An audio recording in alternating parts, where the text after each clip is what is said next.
First of all, I would like to thank my colleague at the Institute for Social Justice for inviting me to this event. I'm actually delighted and also part of the discussion. My presentation today is to respond to the lecture given by Professor Cornell this morning, and drawing on her argument about how colonial conquest patterns of coloniality, the neoliberal economy of today, that it matters for gender orders and struggles. I would like to present the case of Indonesia, and hopefully I can offer you some insight that can contribute to our discussion. I'm very delighted that Professor Colin mentioned this morning about one story of Indonesian female heroine Kartini, whose birth is always commemorated by Indonesians on the 21st of April. So she is the symbol of women's empowerment to education and for equality in the Muslim societies. As we're in the word today, political democratization, economic adjustment, global terrorism, and rise of Islamophobia have further complicated matters for gender struggle. And that is also what happened in Indonesia at the moment. But talking about the status of women and gender in Indonesia is actually very challenging because we need to consider a number of complex issues. First is the diversity of cultures from hundreds of Indonesia's different ethnic groups, the many different religions. In this case, I will focus on Islam as a religion professed by almost 180 million Indonesians. Third, the legacy of colonial power in socio-legal dimensions, Indonesia's integration toward economy as part of the nation's modernization and economic development, the legacy of almost 30 years of authoritarian and militaristic regime, and at last, the political reform following the fall of authoritarian regime in 1998, which has opened up more political opportunity for different political and religious groups. These have all continued to shape post-colonial Indonesia and cause serious impact to the struggle for equality and the status of women. While some of these elements advance the status of women, such as education and broader political opportunities, others have actually constrained and restricted the discourse of equality and feminism in Indonesia. That is, for example, the rise of conservative and traditional interpretation of Islam. On this occasion, I thought one of the best ways to illustrate Indonesia's recent development and how it has impacted women's status and gender equality discourse is to present some case studies, commencing with my own research on the one and only Islamic province of Aceh in the northern part of Indonesia. I will then present a story about a leading female senator, Dr. Fahira Idris, who was elected as member of the National House Representative in the last election in 2014. I will also briefly survey a range of developments in gender and law, including the issue of violence against women. I will conclude with some broad observation about the trajectory of gender and development in Indonesia, which will include putting forward some initial propositions about the sorts of influences that have promoted and also inhibited progress. I will start with Aceh. I have continued to research the status of women, gender equality, politics, and Islam in post-conflict Aceh since I conducted my PhD at the University of Melbourne. My PhD research was looking at how women and women's organizations respond to the discriminatory implementation of Islamic law, which was introduced in 2001. I was particularly interested in looking at the work of women activists and civil society organizations in the post-tsunami reconstruction period.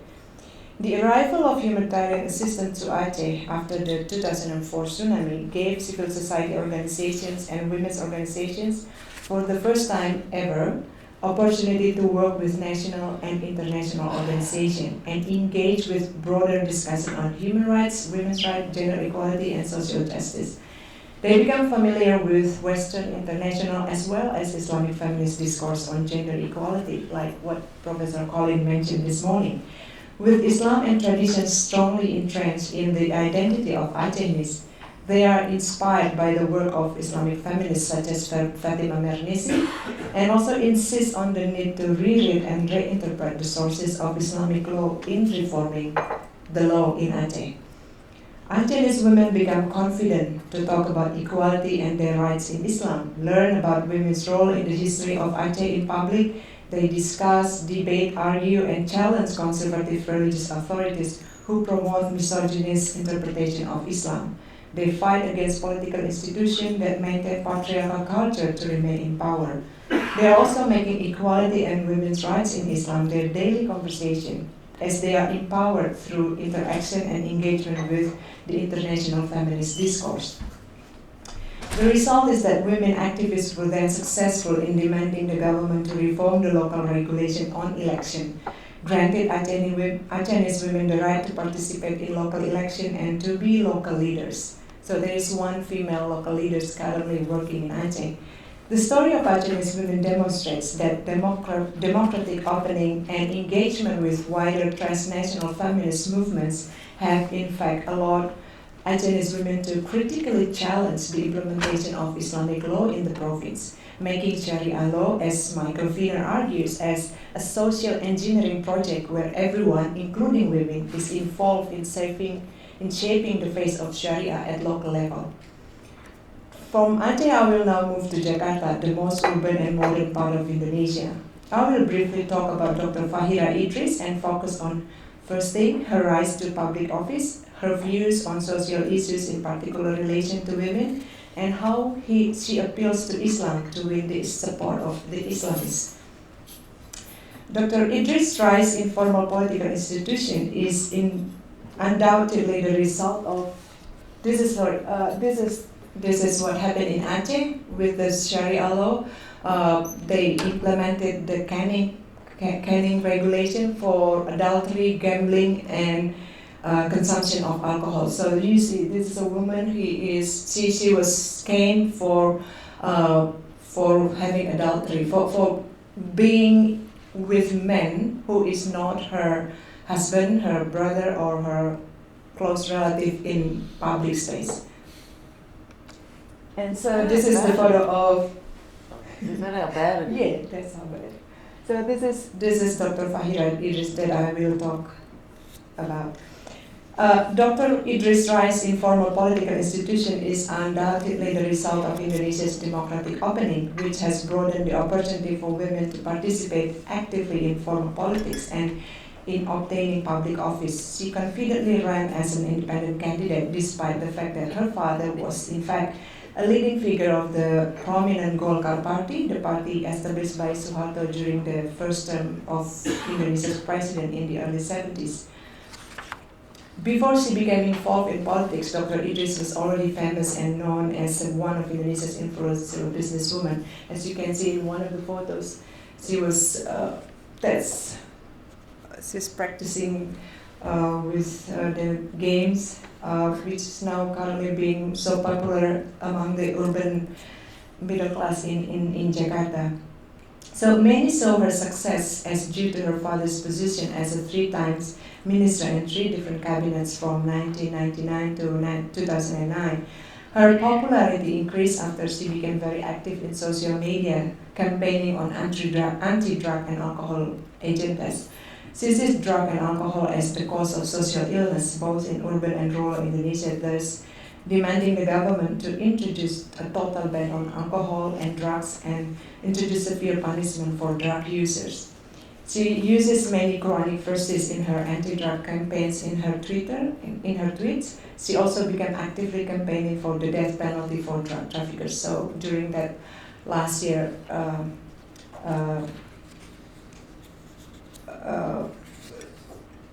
death penalty in Indonesia, she's one of the supporters for the execution to happen.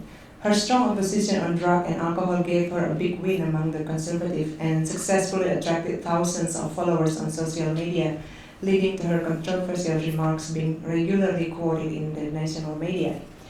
Prior to the 2014 election, she announced her bid to run for the national parliament as an independent candidate.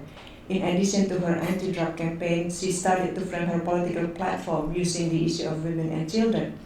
She started to cover her hair and began to show her Islamic credentials by, for example, regularly organizing Quranic recitations, events for children at her house and other socio-religious activities, and post those photos on Twitter. The way she relies on social media and approaching Muslim groups in her campaign has proven to be very effective. Not only she increased her followers on Twitter, but she won majority of votes from electorate in Jakarta to be elected as member of the national parliament. So you can see she was sitting with the leading of the radical groups, Habib Rizik, who is considered as a violent radical Muslim groups based in Jakarta, and she was able to build that alliance with this group. I would like to highlight the way she frames her campaign on women and children. During her campaign, she made promises that if elected, she would fight for women and children. Her position is clear, that empowering mothers and providing all women's basic needs are important for Indonesia to grow and advance as a nation. She talked at various events about the significant role of women or mothers for family and the nation. She said at one particular event, providing adequate health care for women and mothers is necessary because only healthy mothers, only healthy women will produce healthy children, and only healthy mothers can raise successful children, and these successful children will be able to develop their villages, cities, and countries. She described herself as a women's and children activist on her Twitter account. While making herself clear that her election is about promoting the interests of women, she also makes herself very clear that she is against the liberal and Western propaganda promoting gender equality. In one media interview, she said she's against the liberal agenda on equality and therefore declares a war against the activists who promote liberal values in advancing women's rights and gender equality based on liberal and Western culture. She also denied that her campaign for women has anything to do with feminism. Dr. Idris is not the only woman whose rise to institutional politics has been facilitated both by Indonesia's political reform and the rise of Islamism. It was actually immediately after Suharto stepped down in 1998 that women and civil society activists demanded reform to allow more women to be elected in the parliament. This campaign was strongly opposed by the conservative religious leaders and politicians, accusing that this campaign was supported by the West to infiltrate Indonesia with liberal values, and justifying their objection using misogynist Quranic verses to say that women are not qualified for public office and should be stay at home. Regardless of this strong opposition, women activist campaign was successful when democratic Indonesian government introduced several laws on political parties and general election as part of an affirmative action policy which set quotas for women representation. The result is that in 2014, women's representation in the national legislature increased from 8.8% during the New Order period to 17.3% in 2014. This means now there are 98 women out of 560 members in the national parliament. There are also a significant number of women who become district or mayor, vice governors, elected to public office in the past 5 years. But like Dr. Idris, there are a number of female local leaders who rise to power as regents or mayor using Islamic credentials and building alliances with religious institutions, which are largely dominated by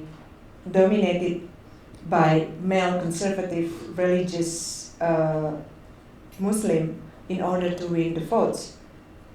In the Islamic province of Aceh, for example, the female mayor prefers to work with the Islamic conservative and radical groups and accommodate their perspective on the role of women in society rather than to engage with women groups who continue to fight against the discriminatory practices against women in the implementation of Sharia law. So the same happens also in the populated island of Java, where women's local leaders rise to public office using Islamic credentials, working with conservative Muslim groups dominated by male religious authority, while having no real agenda to address patriarchal culture that continues to disadvantage and discriminate against women, resulting in many social policies and practices. To name a few, I can mention that apart from Aceh, there are 52 districts and municipalities across Indonesia that has introduced Sharia, so-called Islamic-inspired bylaws, and most of them are targeting women's movement. Misogynist policies continue also to be put in place. In 2013, the National Ulama Council, for example, supported the initiative for some regions to require female students to undertake virginity tests in order to get into high school. Meanwhile, Indonesia military and police also continue to require female candidates to pass virginity tests before joining. In 2015, Indonesia's Constitutional Court rejected an application made by women activists to increase the marriageable age for girls from 16 to 18. The activist demand was based on the fact that addressing the risk unwanted pregnancies, sexual disease, maternal health hazards, and violence, as girls at the age of 16 are not mentally and physically ready to enter marriage. However, the Constitutional Court rejected the demand, arguing, among other things, that girls at the age of 16 may already have sexual desire, thus to stop them from committing unlawful and sinful acts in the eyes of God. They should be allowed to get married. Can I ask you a question? What happens to these sinful men? So violence against women is another pressing issue that has concerned the women's movement. Despite the introduction of the law on the prevention of violence against women in the household in 2014, the amount of violence increasing significantly. However, we have problem with underreported incidents. About 96% of the total 293 cases nationally, the report of domestic violence was based only on the proceeding at the religious court for women complain about domestic violence and they want to ask for divorce. This underreporting of violence against women is the result of many factors, including social perceptions, structural barriers to access government services, inadequacy of the laws, and the lack of knowledge of their legal rights. While women activists within the civil society movement in Indonesia continue their campaign to address this issue, the problem, I argue, lays on the fact that men still largely dominate when it comes to policy making. While moderate Muslim women start promoting women's socio-political religious rights based on Islamic teachings because they were inspired by the Islamic feminist movement in the Middle East, women are still not getting enough space to engage in doctrinal debate to influence social policy making. This can be seen clearly in the controversy surrounding the rejection of counter-legal draft proposed by women activists in 1991, demanding progressive change towards the marriage law, which still put women in an equal position to men in regards to marriage and divorce. So Muslim men continue to enjoy public intellectual roles, dominating doctrinal debates, maintain their public position in a number of Islamic organizations. So this is all the result from Indonesian democracy. We have Indonesians witness how religiosity has gained tremendous legitimacy. Women's piety in particular seems to express only in a way that replicates specific and defined female functions, much as they were in the New Order, as mothers, as wives, and responsible only for childbearing. Women can only express public piety in the stereotype of female public displays such as in consumption, clothing, FGM, female-only Quranic reading groups, and any other acceptable feminine public behavior, enforced and divided by men. Indonesian women's display of religious piety is also increasingly amplifying stereotypes of Middle Eastern expression of Islamic piety. I would argue that this is the result of the work of conservative and orthodox religious groups taking the benefit of Indonesia's democratisation. I'm already being warned, so so I have covered a number of smaller and larger case studies in my effort to illustrate the current state of gender issues and the status of women's movement in Indonesia. In conclusion, I would like to offer you some broader proposition to bring back the discussion we are going to have later on. First, I would like to invite you to say that the struggle of Indonesian women needs to be seen over a long time frame and across several periods of national development. It is a colonial, it is a post-colonial, and also it is a post-authoritarian story. And secondly, it is a relatively complex story with a mix of somewhat organic local influences and impetuses, but also external and transnational influences. Third, and quite clearly seen in this case study, Islam is among the primary issues in the struggle. It is not entirely problematic, but it is by no means without problems. Islam is both a national and transnational influence. It is the majority of faith of Indonesian population, and it is a long-standing source of inspiration as well, values and orders across the archipelago. However, as I have identified, international currents in Islam reach Indonesia and are an ongoing and dynamic source of influences in a range of ways.